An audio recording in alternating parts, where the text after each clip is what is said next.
Words are like my sun, my moon, my earth, the blood of my transmission, conveying visions as you listen. I sort them with conviction. Words are ammunition, knowledge, intelligence, diction. Words are where I'm capable of going and what I'm able to see, and for opening the minds of those who flee. Words are for freedom, thought, research, data, signals, symbols, science, categorizing, surprising, rejoicing, provoking, everything and everyone. Knowledge, skill, vocabulary, rhythm, word up, poetry. Do you have a voice? Nobody cares except you. Nobody cares about anyone. Let me explain for a minute, break it down. Could be hard if you new in town. What you doing now? I'm in the gym a lot, working on my appearance. I don't lift a lot, but cardio got me running miles, so clear it. All the things in my head, who could get in my bed? I'm fresh, people die next. Every day from having no food, and you cried over my text, and you still hashtag I'm blessed. I'm less than others, great. Caution tape, can you relate? Crappy dates, lot of fakes, lot of meet you later, never meet you later, lot of wait. Ting, ting, ting, bling, bling, from people who only want something from you. Keep it humble, the way the cookie crumble. People say, yeah, Kosha Dillz, you really on your hustle. Nobody cares except you. Nobody cares about anyone. Yo, what's up, y'all? Welcome to the second episode of Word Up, What's the Word podcast. My name is Era. I'm excited about today's guest. We have Kosha Dillz. Just there, you were listening to his latest single called Nobody Cares Except You. Now, a little bit about Word Up, What's the Word podcast.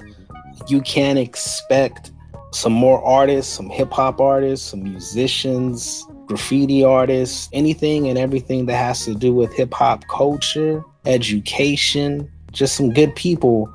Just want to have some conversations and see how people are doing just going through life. These are the types of conversations you can expect from this podcast. Thank you for tuning in. Again, always please share, subscribe. Let me know what's going on out there. Let's get into this conversation with Kosha Dillz. Peace. Hey, what's up, sir? What's up, Kosha Dillz? Thank you for taking time out. I know you're a busy person. Nah, not ever busy for you, bro.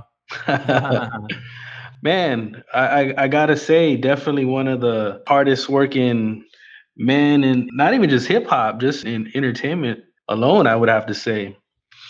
I appreciate it, man. You know, when I think about what you've done over the years, it's pretty amazing. But you know, it's just a hustle, I think. And I just wanted to kind of start off with, who is Kosha Dillz, and where does this hustle come from? Yeah, you know, when I started, like as a youth, I used to sell, you know, candy door to door. I love selling stuff. I even sang Christmas carols once door to door with some like neighbors, which was just so funny. I mean, we did it once, but I was just like, wow, this is crazy. Like I'm out there to get it, you know? And then, you know, a lot of my friends, like my boy Popeye, who was my barber. Okay. Like growing up until like, you know, when I got my hair cut, you know, up till like 5 years ago, I started shaving my head completely. He was basically like the real like hustler. And then all the people in my neighborhood were just basically sellers. To even when I was like, you know, selling drug, I was just like always selling stuff. I love to sell. Got you. Yeah. And- so for me, that kind of went hand in hand with rap. I was like, all right, you're gonna make a CD, sell it, you know, give it out. Yeah, man. And so growing up, you're from New Jersey? Yes, sir. New Jersey. The first time I got introduced to your music, I was actually living in the Coachella Valley at the time. Yes. And I went to a show, I think it was in La Quinta to be specific. And I went to a Yak Ball show. Yeah. And I remember. And you opened up. I remember it. You talk a little bit about that, because I know Yak Balls is from New York. Was that just from the scene there in New Jersey and in New York being nearby, or how did you link up with Yak Balls? Yak is from growing up, really. He was the first person to really kind of teach me sort of how to rap. So he was going into battles at this thing called Bragging Rights in New York Poets Cafe. And Yeah, he was he basically was, how can I explain, the best rapper in that area, you know, like just in the battle world. So gotcha. I like wanted to, you know, all the friends, we went to see him rap. And then I sort of got on stage too because someone didn't show up, and I started in the battle world there too. And then I got to the second round of Bragging Rights. And to be And just time period. What are we talking about? Like early 2000s, late Yeah, 90s? yeah, you're thinking literally 2000, like literally the Okay. last months of 99, my senior year in high school. Yeah. And yeah, so we known each other since we were like 12, like from Oh soccer. wow. Yeah, because his father is from Iran, my father's from Israel. So we were like the international kids on the soccer team, sort of, you know, Gotcha. playing Gotcha. soccer together. Yeah. And he would come down, you know, he was working at Bobito's Footwork. So he was like the first guy to go on, I went on tour with, and I was like backing him up. And I guess, you know, he had the Scientology tour, I think his album Yeah. is called. Yeah, So I it was think like that's what it was. Yeah. 2007. And I was Mhm. always trying to like book shows too. I was like, yo, let's get it. You know, I mean, I was like searching and researching and searching and doing more research on MySpace and looking up venues and record stores and places to get shows and Mhm. trying to figure out how we could, you know, make money together and I could be part of something bigger. And that was my whole thing. Gotcha. And Gotcha. I remember that show. And so that's how, you know, I ended up on that tour. And then I got to back him up on an A$AP Rock tour. And, you know, it was like little tours. It was like 2 shows here, 5 shows, you know, Mhm. something like that. West Coast tour. So these were the tours at the time. You know, we would fly out, bring the merch and just try to make it happen. Gotcha. And then you had the album with C-Rayz Walz, the freestyle versus written. Yeah. Uh, and so you talk about Yak Balls, growing up. I didn't know you knew him that long. Yeah. Since and so C-Rayz is that a little different, or how did that come about? Yeah. C-Rayz was through, you know, I think I bought a C-Rayz CD somewhere along the way, a $5 mixtape. And C-Rayz was a little bit, his raps were different. Like I wasn't as into him. It was even more underground than what Yak's was. You know what I mean? Yak Gotcha, had like gotcha. a perception of like Queens, New York, of like Mobb Deep and Mm-hmm. CNN and stuff like that. And but with the underground flavor of like, company flow. And Gotcha. C-Rayz was Hmm. even more, Out C-Rayz was there, more out there. But like I also stepped to C-Rayz like, yo, let's get some stuff popping. And like I remember booking him like on some college shows and getting some like big shows. And this is Gotcha. like 2006. And then eventually I was like, I stepped to him with some bread, and I was like, let's break some bread and do freestyle versus written. And once I kind of knew C-Rayz as a human more Uh-huh. after 2006, and we did like 14, 15 shows. I Hmm. mean, C-Rayz was popping. You know what I mean? Like you couldn't tell. I mean, certain shows were empty, but certain shows were massive. And Hmm. it was the first time I learned like unmanageability with rappers. Like I was like, damn. I was like, Oh yo, like wow. rap is just like kind of crazy. C-Rayz was totally different than Yak. You know, Yak was more very professional, very in order. C-Rayz was like a whole entity of things. You know, he had children. He had like that was just the first time I was kind Wow. of getting into. I was like, bro, what is this? Like, I didn't know I signed up for this, but you know, his level of respect because of MTV's Made was Oh, that's right. skyrocket. It was really big.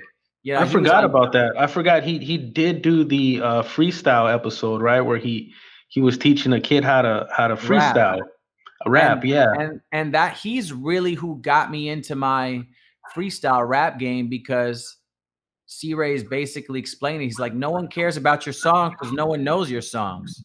So you have like Mm. 10 minutes to impress people. What are you going to do? You're going to do 2 songs and you'll do a freestyle. You know what I mean? And people will be happy about your song because you killed the freestyle and went into the song. And then they'll listen to the Interesting. song. And so after I started working with C-Rayz, I started really understanding like how important freestyling was at a show, you know. Right, And just right. and also coming from battle rap, you know, like we were all battling still. Like I was certainly still battling up till like 2010. Gotcha, gotcha. Yeah, I guess the freestyle does definitely put you in the moment, and there's certain things that you could capture, and it's like it becomes timeless, right? And those are those little things that they remember. And that reminds me, in your show, you did end with the freestyle, and incorporating what the audience was doing, In and then 2007? in in In like 2007, and the definitely, I don't know if you remember this, but you came out to the Hue Music and Arts Festival I in remember it Coachella. because it was the first thing I did when I moved to LA.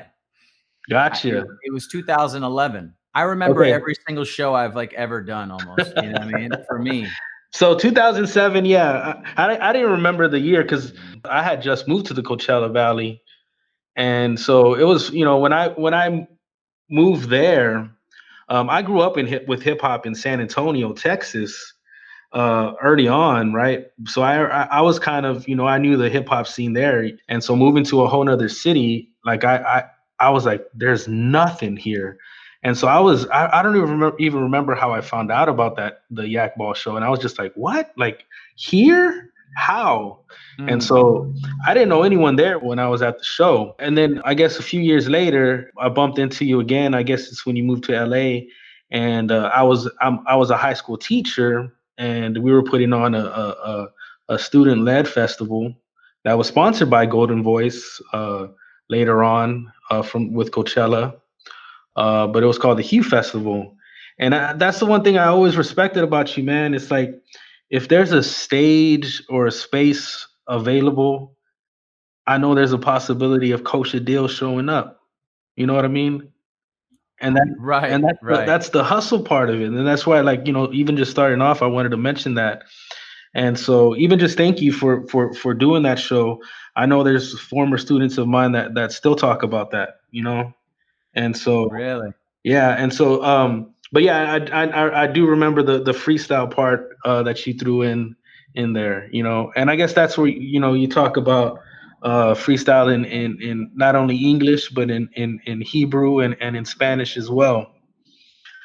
Yep. Yep. And this is the thing. At that point, I was the freestyle part of my show was significantly there. The thing with freestyling at a show is that you become known for freestyling, and Mm, of course you really want people to know your songs. And so I said it's my fault that people don't know my songs, because I need to roll out consistently songs, albums, mm. you know what I mean? Because And they're like, oh so, yeah, Kosha was always there, he works really hard, he freestyled at the show. But I'm like, all right, what songs of mine do you know? Why don't you know my lyrics? And like, one thing I realized that when I was touring with Yak was that people knew his songs. Like at that gotcha. time, like people really knew his songs. You're gonna say Yak, did freestyles on Bobito, but he wrote those verses and they were flawless. And I know all those verses word for word. That's Yeah. 100%. I still know him, you know what I mean? From listening to him in the car in high school, certain things you just like remember.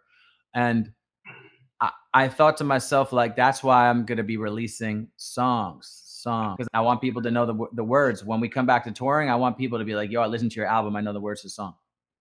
Nice. And so you can see, like, the evolution, right? Like, evolving Mm-hmm. of from the battle rapper to the freestyling at shows to now you have songs. And I think you've definitely accomplished that, going into, like, one of your songs being on a Super Bowl ad. Yeah. So this is a really great chronological podcast, because you're like, really, me from a certain time, which was sort of an odd time in between Hmm. 2006 I didn't even have any CDs out yet. I was burning CDs at my parents' house and just Gotcha. slinging them. You know what I mean? Like 2008, I put all my all my songs on a CD called the Spare Change Tour, and Yeah. and pressed up like 700 of them in Newark, and like went on the road, you know what I mean? And we were like, it's party time, like we're selling it out the truck. masterpiece style and atmosphere style, you Yeah, know? yeah, yeah. No, definitely. Those are two. I mean, yeah, Master P and then Atmosphere. Definitely. It's interesting that you could consider them, a major underground, but they've always had They've always been underground or indie, I guess. Uh-huh. They sell out shows, right? They sell them out. They And sell. like me and Yak used to talk about all the time, like this is what Atmosphere did. Like they just went to Mhm. these cities and did these shows. And it's like believing in these small towns, believing in these small towns, believing in don't do LA, don't do, you want to go to Palm Mm. Desert. Like they'll like really support you and buy everything there. Like we'll sell more merch in a smaller town than a big town. And like, it's true. Like even with C-Rayz Walz, like we had the show with Sage Francis in Reno, and it was just like crazy Reno. And I'm like, yeah, bro, Reno will way more pop off than Vegas. But it depends on like where you're playing in Vegas. If you're doing some pop culture thing at like the Cosmopolitan, it's just different It's style different. of attendance. Yeah. San Antonio, where I think you were living, right? If I'm not mistaken. Yeah, no, I'm back in San Antonio. I'm in San Antonio right now. Yeah. So I did a show with Count Bass D, Mm-hmm. and on my birthday, I remember it was my first ever tour. Count Bass D, Scooter, I think is his name, right? Scooter? Scuba. Scuba Gooding Scuba. Jr. Yeah. Yeah, I yeah. was for Good some friend reason of thinking mine. of I was thinking No, of yeah. Matisyahu's old drummer, Scooter Warner, but I got those guys mixed up. So like seeing those shows in San Antonio, Mhm. people still know me in San Antonio from those shows. So like, how do I pay homage to that like part of my life, but also like evolve? And Mhm. now, 13 years later with another album, it's sort of you realize the stories are so Mhm. valuable because people want to know those stories. Like they want to Yeah. know how like I remember that show because I remember Rob, right? I think his last name's Garzone, if I'm not mistaken. Roy. Yeah, Roy let me stay at his crib when I would go hustle at Coachella. Like he stayed at my grandma's house, and like, I mean, I was literally like just pulling up and like jump out, buying a ticket and rapping outside Coachella. And last year, for the first time ever, I got on a stage at Coachella, and Hey, that's what it's all about, right? And that's yeah. the man. So So I yeah, went from playing, and I remember playing your high school festival, being like, I gotta start playing in Coachella, and then we'll yeah, play the Coachella. the Coachella. That's the Yeah. and that's man. That's an amazing story. And um, I wasn't at the Count Bass D show, but I heard about it. And I think the only reason I wasn't at the show is because I think I was living in California at the time. It might have been at the Paint Yard, I think it was. And then you start talking about the new CD you have out, Nobody Cares Except You, right? Mhm. Why that name? I just kind of like wanted to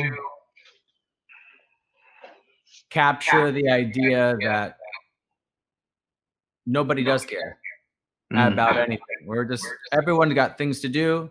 We're older. We're too young. We're too busy. We're we're gonna do it later.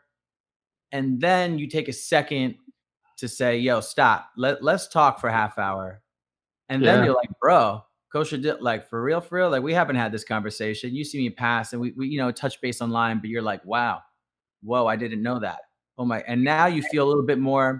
Now you're gonna give it more of a chance. So you have to do things that you've never done before to re-earn those chances. And because the culture digests albums so much differently, like just look, like you remember more stuff that I've done 13 years ago than I've done recently. You know what I mean? Well, And it's just yeah, a I kind of natural wanted to thing. start.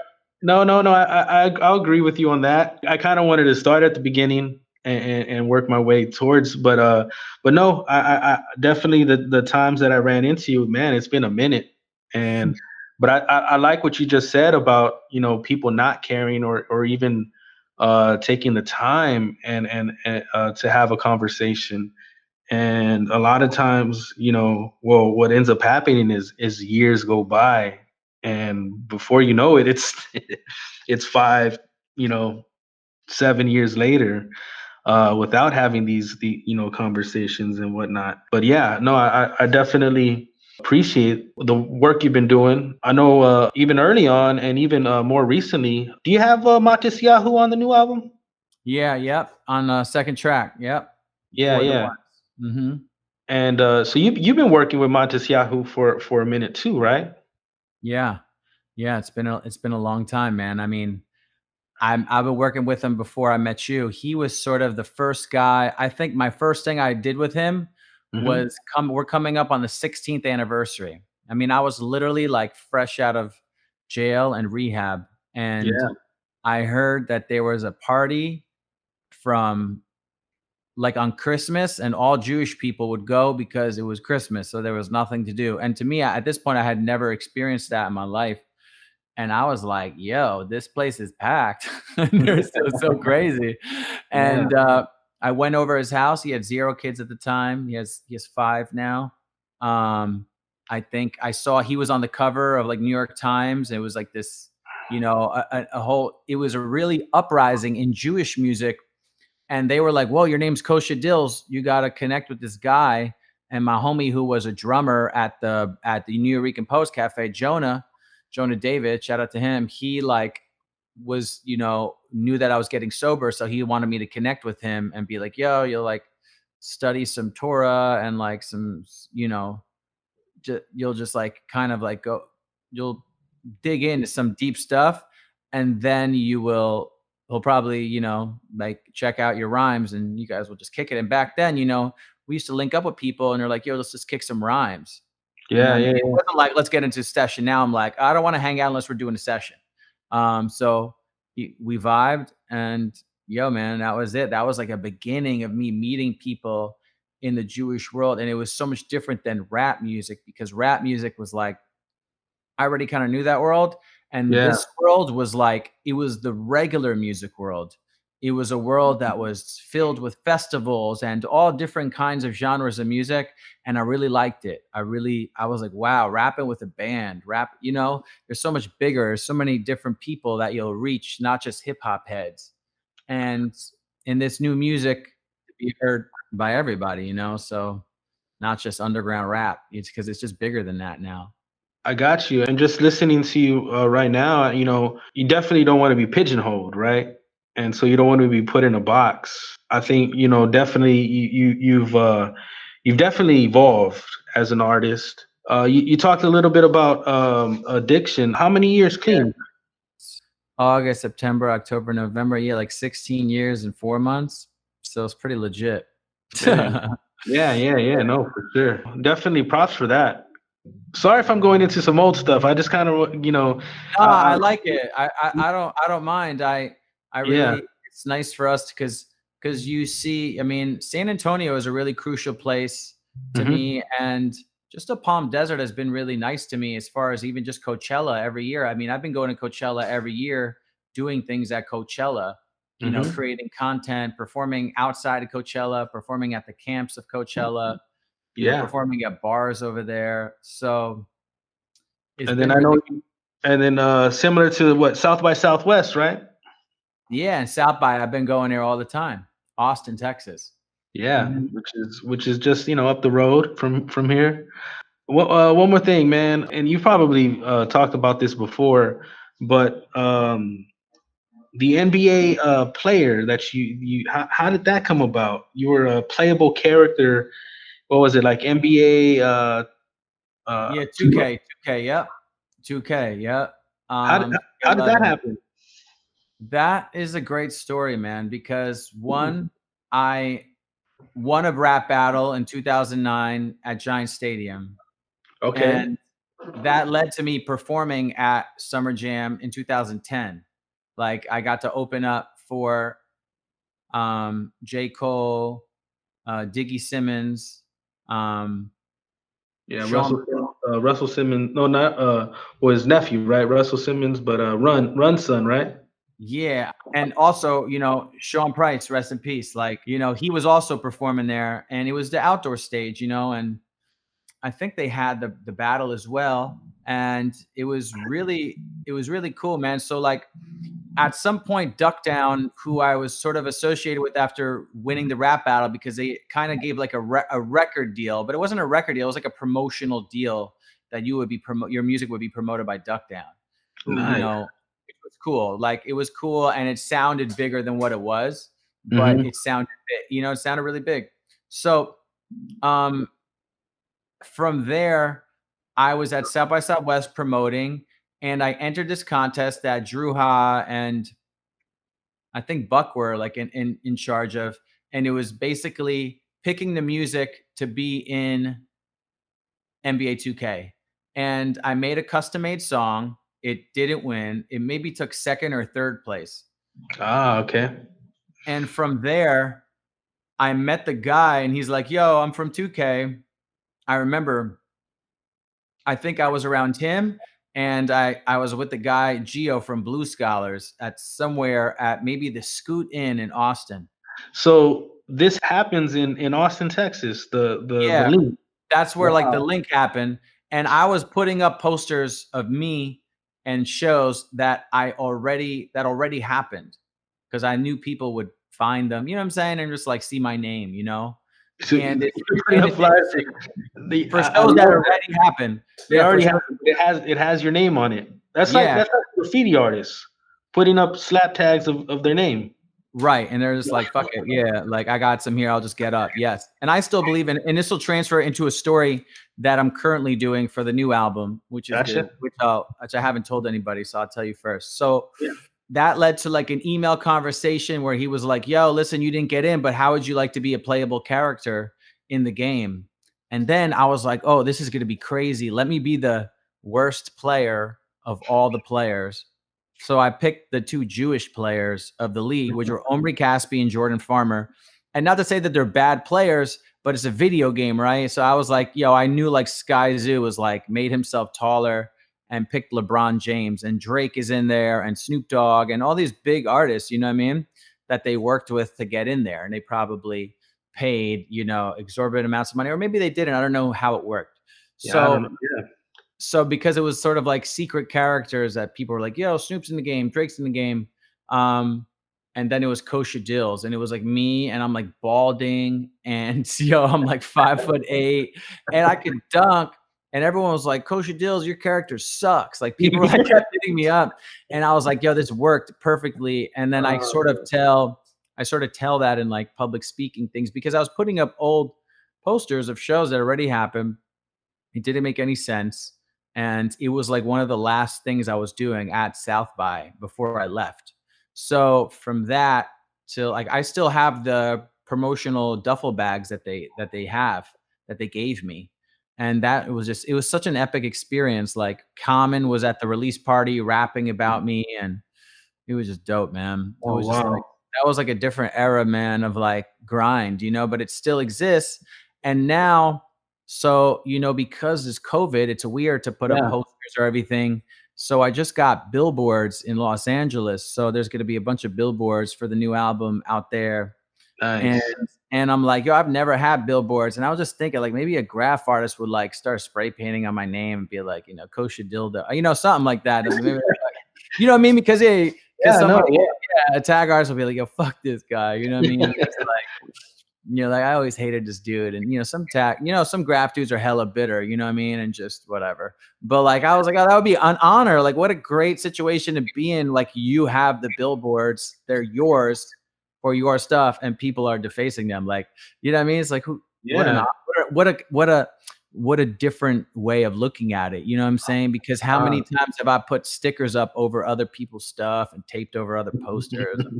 You know what I mean? Like, come on, we could, we already know that. So yeah. So that's what, so yeah, man, I'm sort of growing up and sort of being like, all right, we're going to get billboards. We're going to get, things in Times Square. We're going to get, just it's a lot of different things that are just different. But I believe in the poster. I believe in the poster in the untapped subway, not the most popular one, but the untapped one. And I believe in doing radio promo to like small one markets. I was looking at my college radio promo today, and a lot of the places I get spins at are small stations, like you know, Boise, Idaho, Sarasota Springs, New York, you know what I mean? Like Wichita, Yeah. Kansas. And you're like, yo, these are spots. If you come there, those people will show up to the show. They're going to buy all your merch and be like, yo, thanks for getting your music out. We heard it. Da, da, da, da, da. You know, okay, cool. Yeah, you know, it's interesting you say that about the small towns, and you know, I kind of thought about that, but I just never really thought of in that sense because you know, even Talib Kweli has a sign where he talks about you know New York being spoiled at shows, Yeah, you it know, is. and I could think you know like LA is like there's so many groups go through there, but if it's a small town, like they're gonna appreciate that more than a big city. But Yeah, yeah, you and go to, you talked about COVID and the pandemic. You know how is that affecting you right now as far as just I mean touring like or doing shows like I mean, uh you're not doing shows. There are no shows. yeah. No legal shows, you know. I'm doing street performing, Mhm. which has been really a blessing in my life, and I'm really grateful because there street culture in New York City is not street culture in Los Angeles, where I was living. And I'm currently in New York, and street culture in New York is encouraged. You know what I mean? So it's like Yeah. it's celebrated. So people love it. They love it. And it doesn't mean they might love it financially, but you got street photographers out every day taking pics, and these people are massive artists with their own followings. You could just go out for the day and come back with 25 new followers and new Spotify listeners and new Bandcamp supporters. And, you know, this stuff needs to be consistently, you know, recognized that, but you could either wait till next year or not. So like I'm making a lot of custom made songs, starting a business with making rap songs for businesses, startups, tech, you know, like I just did one for a baseball team in Portland. I did something for PlayStation. I'm just trying to like reach out to anyone I know that has regular jobs, Zooms, entertainment, and creating something else that always circles back to the music. So if Hmm. it's like I'm doing some freestyle rap class, I'm gonna rap about potatoes and carrots. If that gets the vegetable store that has 20,000 followers, you know what I'm saying, in San Diego, that's organic produce place that, you know, I'm doing a rap about their pickles, their new, you know, Grillo's pickles. And they're like, yeah, we're sharing it. It's cool content for our obscure supporters and food people. And they love it. You know what I mean? And now they're sharing your music and you're getting like these micro influencers and people are paying some money. You're getting free stuff or you're making, and then you're, you know, creating different, you're getting holiday appearances. So, you know, you have to consistently reformat, re-educate yourself, rebrand.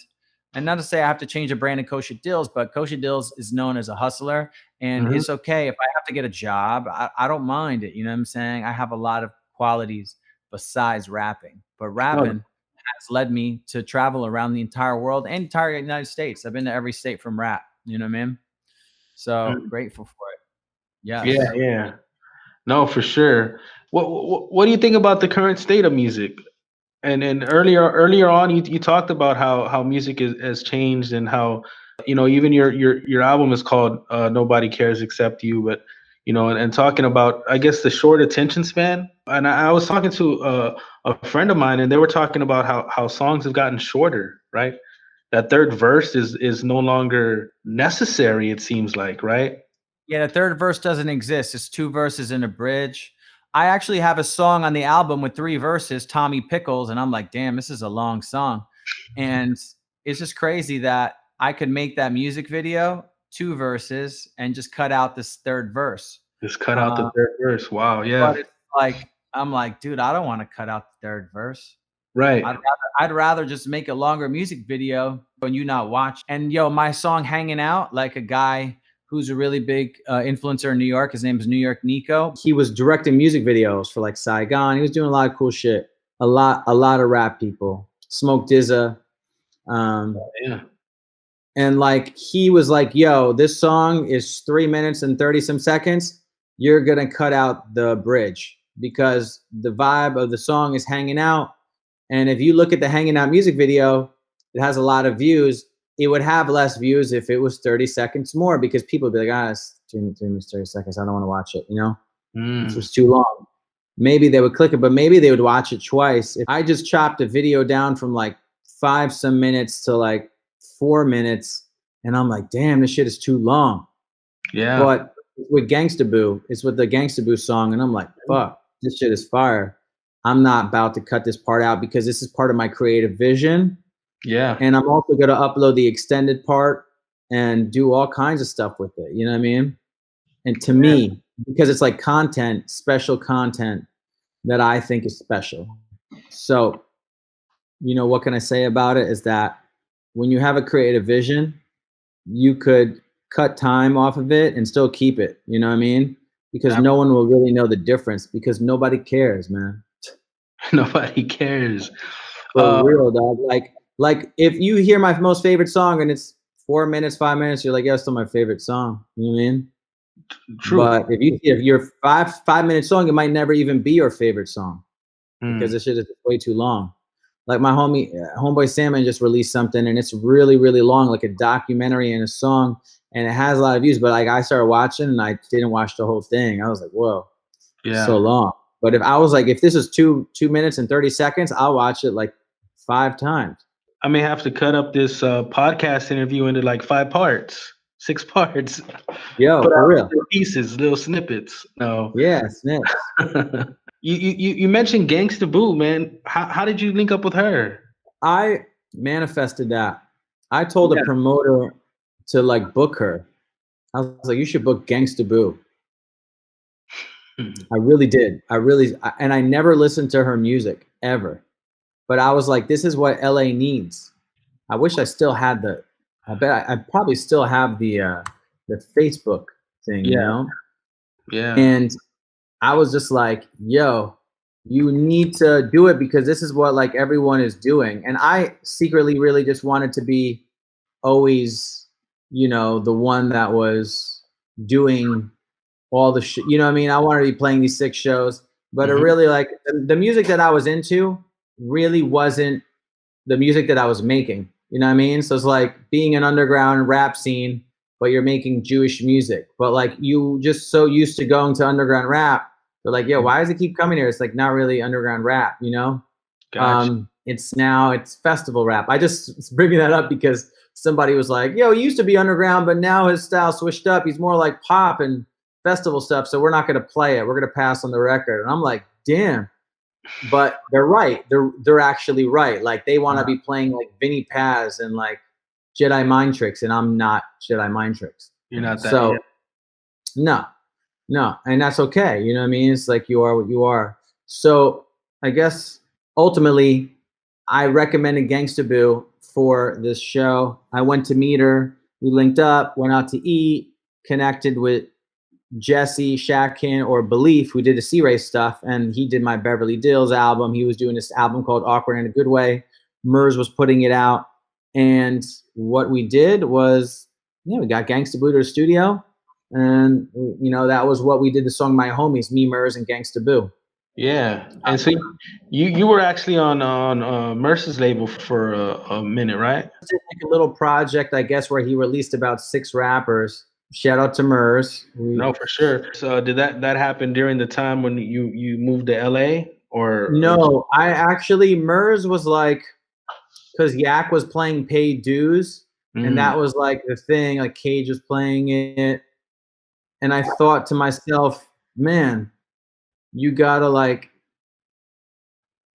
link up with this guy. And I toured with Yak and A$AP Rock, and I was in Sioux Falls. So I reached out to the guy and I was like, yo, let me get on that show because I had just released a Freestyle versus Written album. And I said, yo, if I could get on that show, I'll book my flight 2 days later. And then when I'm there, I'll ask them if I could open up the Omaha show. Gotcha. And that's how I got into Omaha.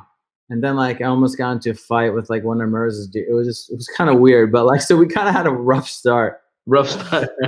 Yeah, but like I always liked it because we were very like, me and Murs were like not confrontational, but like it was never like, oh, this is like the most perfect loving relationship. It was just very like, Murs made me realize a lot of things about myself, about my flaws, where like my lack of awareness and certain things that have been like a plague of my like regular social interactions, you know, even as a sober person, and just kind of being like, man, like I have some other, I'm not perfect. You know what I mean? Like just because you don't get high doesn't mean that you don't, you don't have other issues and like things that people be like, oh, you're still a dick. You know what I'm saying? You could still be like doing weird things, you know?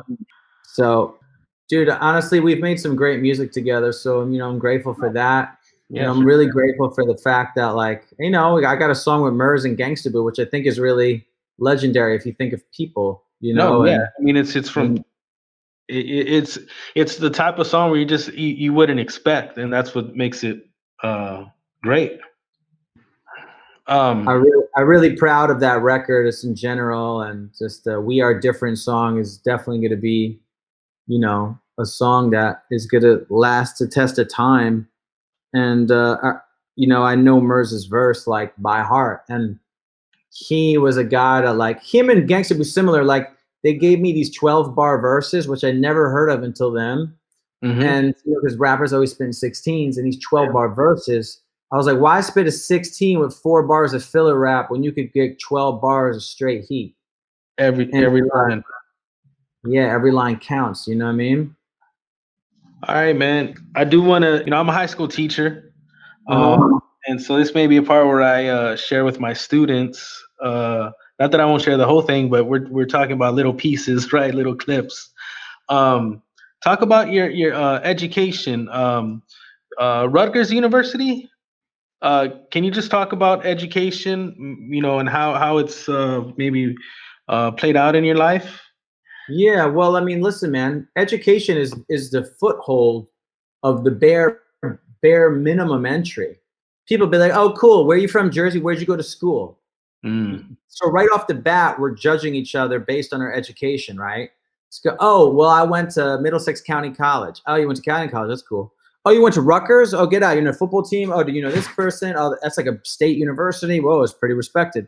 Wow, so you're gonna look at somebody, cool, right? Just like if somebody's in a rap group and you're like, oh yeah, I'm in this little group called you know, Mob Deep. Have you ever heard of it? And you're like, oh, what? You know, you're in Mob Deep?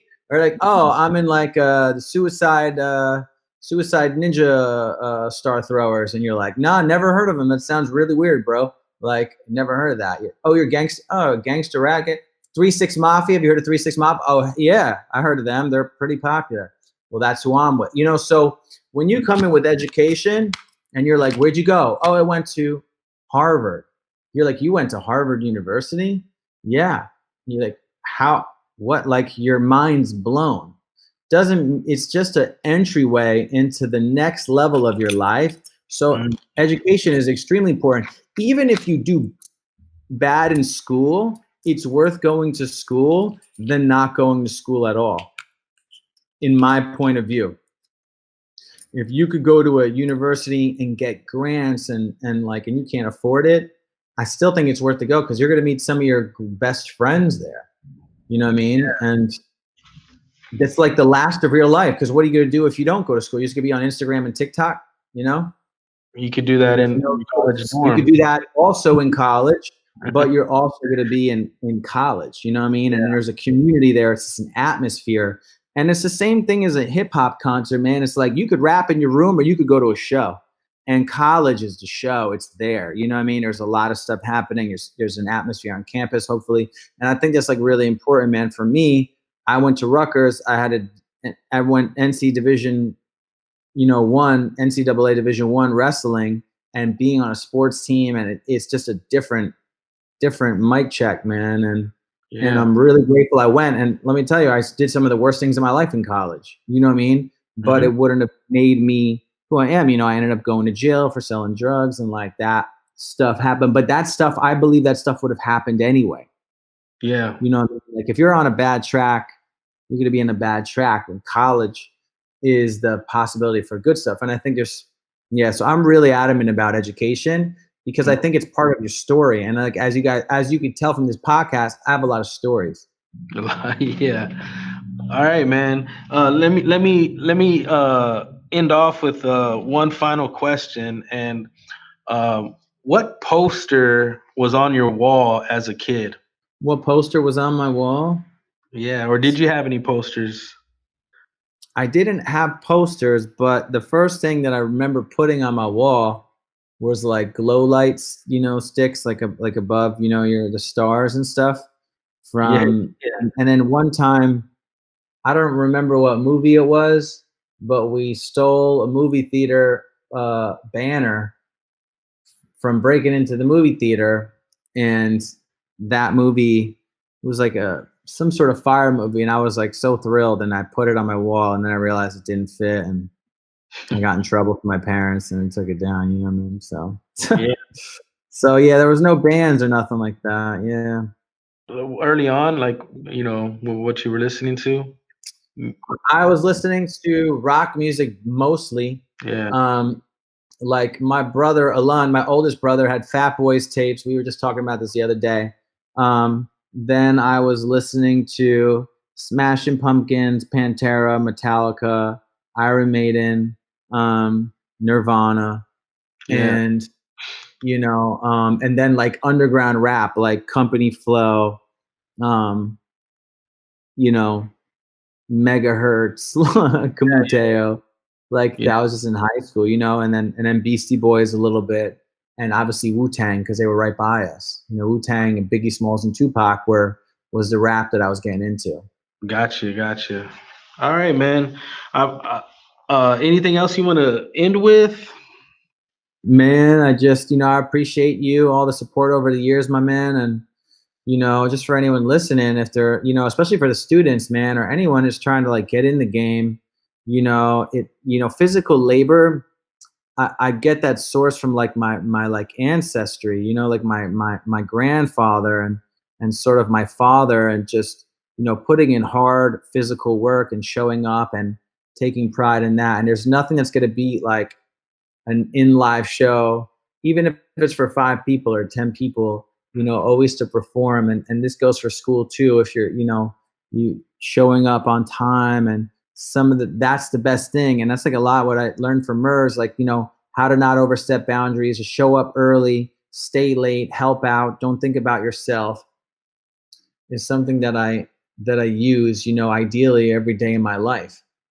And it gets people, whenever people talk about the past, I get nervous because I knew I wasn't the person I am today. And they're like, someone said that your CD was scratched, but then you went and got me a new one and sent it to me. And I was like, wow, thank God, I'm like going the extra effort. The stories will last forever, So if you're trying to make a mark, make sure you make the right one. That's what I'm saying. Or enough of those right marks, right? Yeah, you gotta leave enough of them there, because people will remember the one wrong thing you did and overlook all the 99 great things you did. And like, so it's just really important to always, go the extra effort and leave a good impression and do the right thing. Word, man. That's the words from the famous Kosha Dillz. I appreciate you, man.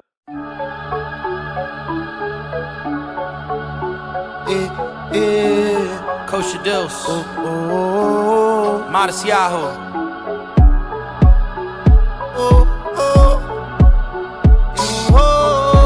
Let's go. Turn the page from one to the next one. I'll be on my way. Learn new ways from the ones that I love, son. Keep me on the straight. Got 3 sons and a girl, that's my life, son. Haunted house on the Hudson. Blessings overabundant. My cup be running over for the glory to his kingdom. Many ways, many wants, many mantras. Many vipers, wolves, and sheep's clothing. Many cobras rotate, stay late. My fate is far from over. I got that wisdom, I got those years. I'm getting older, I'm getting sober. One day, I get more, get it up, get it over. I just wanna sit like I used to. No lies, no fakes, no Google, no beat juice, just the truth though. This is for the ones that just wanna sit there. I just wanna sit like I used to. This is for no lies, no fakes, no Google. This is for the ones juice, just the truth though. This is for the ones. Bottom of the barrel is the place I am. Why would you wish to be one of my fans? My I'm the loneliest in the biz, home alone in the world, like Mac with no kids. We for 7th in hell before heavenly. I'm 37, still not half the man my dad was at 23. Looking for a handout, time to get a beat. Seem familiar, but no one remembers me. My main goal, get out of my bed. When I'm awake, I get out of my head. Don't think about what everyone said. Comment section, denial, river of red. Hamoti lechem in a orange slice of bread. And then maybe I could find like one friend who doesn't want something from me, the actual truth. Should I listen to my gates of horror? Should I listen to you? Don't give me the juice, give me the truth, bro. I just wanna sentence like I used to. No lies, no fakes, no guru, no beat juice, just the truth though. This is for the ones that just wanna sit there. I just wanna sit like I used to. This is for no lies, no fakes, no guru. This is for the ones juice, just the truth though. This is for the ones. Used to play games, now we go on tours. Used to be fun, now it feels like chores. I don't know if I could do this anymore. To the land of Israel I will explore. Used to play games, now we go on tours. You used to be